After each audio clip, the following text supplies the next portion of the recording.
struggle for survival between one plant and another.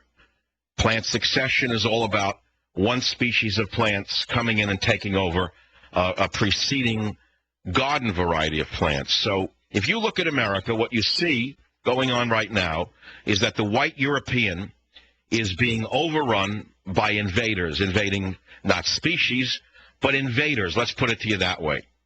And when a species becomes incapable of defending itself in a garden or in a nation, they disappear. Have a nice break.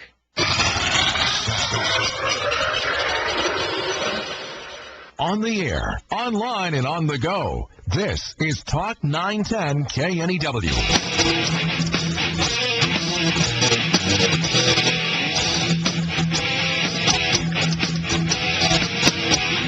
Is the savage nation and life goes on. That's all.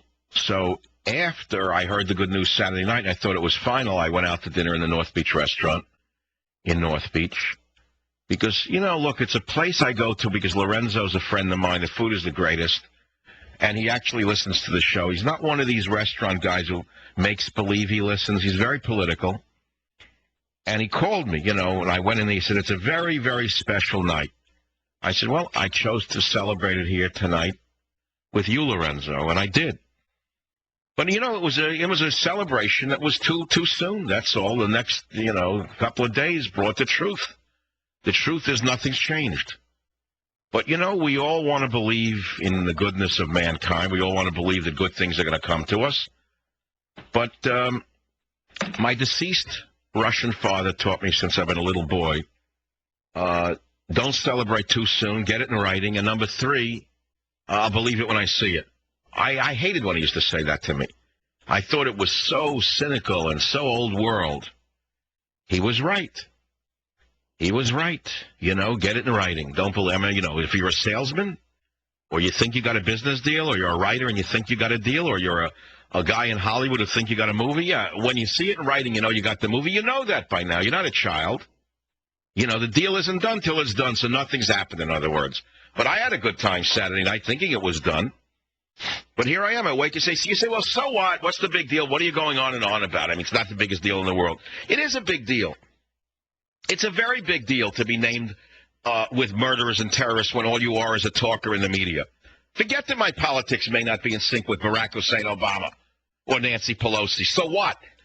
Most of Americans don't like Barack Hussein Obama's policies. Most Americans detest Nancy Pelosi's extreme liberalism. Make no mistake about it. They're covered for by the media. The people in this country don't like them. They don't like any of their policies. This is a fluke. The election was stolen. Moreover, it was thrown. The Republicans ran an old shoe. They knew the old shoe would lose. They could have run a young, dynamic Republican who might have won. But anyway, let's not go backwards. Let's go forward. So the fact is, so what if my politics are out of sync with Obama's?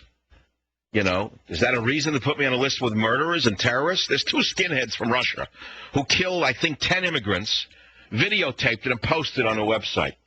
They're in prison. Now, putting them on a list of banned from England is kind of ludicrous, isn't it, since they're in prison for life, I believe. So why would she list them? Because the whole truth is that she wanted to list some radical imams who are preaching death to the Queen, death to England, death to the British. We're going to bring in Sharia law. And they want them out of England. Rightly so. They need to ban them to preserve their nation's sovereignty. But they're afraid of looking like they're picking on radical Muslims. So who do they put in? People in prison who can't come there anyway. And boom, out of nowhere, an American talk show host who's a conservative. Based upon what? Based upon Media Matters taking sound bites out of context and then converting those sound bites into behavior rather than to words. And so here we are. It's a giant leap for free speech in one regard for them to even say that the list is no longer going to be published. And now they got to go to the next step. You must keep up the pressure. You must continue to write to England. You must continue to say, get Michael Savage's name off the list and apologize. And here's the question for the next hour. Should I pursue my lawsuit against Jackie Smith, yes or no? Savage. Michael Savage. Afternoons 3 to 7 on Talk 910 KNEW and online at 910KNEW.com. Stephen Hexam has texted, Michael Savage has been made an example of unfairly. The UK harbours plenty of Muslims who incite hatred against the West. Smith is a hypocrite. As a British Muslim, I detest what Mike Savage has to say, really, but I would gladly have Mike Savage in the UK. So I think specifically Mike Savage and some other people on the list as well are sort of token additions to counter, to make it look like it isn't just against these Muslims. Was shocked, angered. How in the world could I be linked with known murderers, people who have been put in prison for years for killing people, people who espouse the overthrow of your government openly, when I am simply speaking, talking for 15 years on the radio, writing best-selling books? It was shocking to believe this is coming out of England, a country I've always loved and admired, specifically for its freedoms.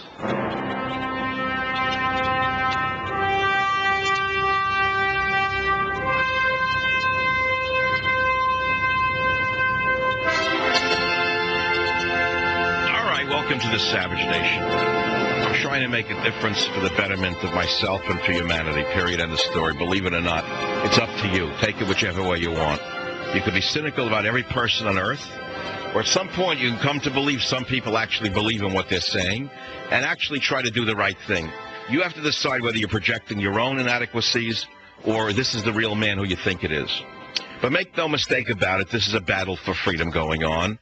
And we're living in a very dangerous time under Obama, where not only are they pulling the wool over your eyes with so-called cap and trade, which is going to save the world, and health care legislation, which is going to give everybody health care. It's all the opposite of what they're saying, and people are catching on very quickly. Even the Washington Post, going back to Obama, forget me for a minute, and the fact that the UK Home Secretary, the new one, has said that the least wanted list is a blunder and they're going to drop it. The Washington Post had an article out today called "What's Next, Mr. President? Cardigans?" Now, what is that about? I'm going to diverge for a minute and read a piece of this article that appeared today in the Washington Post, and I put it up on michaelsavage.com.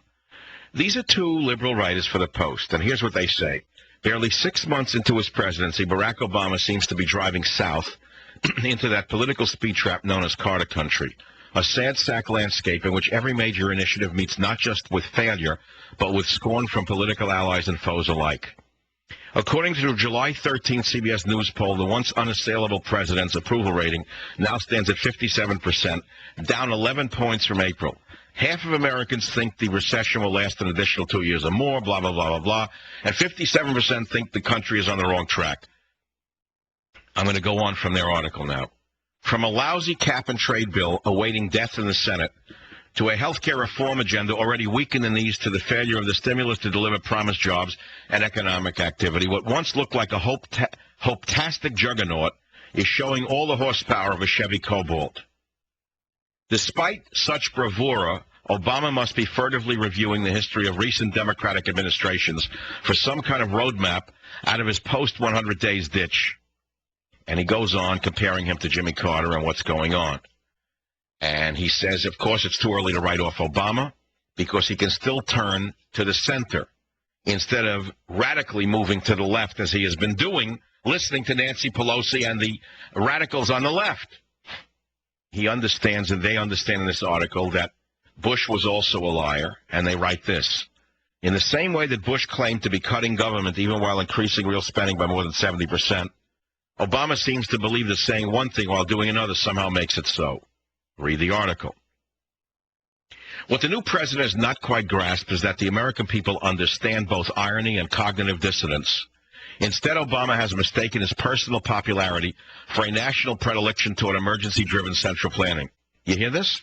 He doesn't get that Americans prefer the slower process of building political consensus based on reality and at least a semblance of rational deliberation rather than one sky-is-falling legislative session after another. They've got it exactly right. And you have to read on. And they say what he must do is as follows. What are his options? Stop doing harm. Throwing money all over the economy, and especially to sectors that match up with Democratic interests, is the shortest path to what Margaret Thatcher described as the inherent flaw in socialism. Eventually, you run out of other people's money. He says, which leads us to the second point. Stop it with the magical realism already. What do they mean by that? They mean that they're lying to you. They say that the administration is now spending millions of dollars to revamp its useless stimulus tracking site, recovery.org, as one more indication that post-Bush, the White House still thinks of citizens as marks to be rolled. And they're suggesting that he go back to the center, do what Bill Clinton did. And they say this shouldn't be a difficult task for Obama. As a political animal, he has always resembled Clinton more than Carter.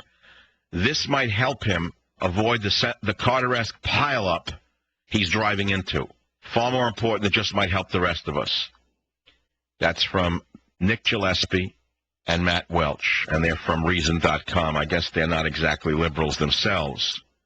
But it was published in a liberal newspaper. Now, what does that have to do with me? It has everything to do with me. It has nothing to do with me.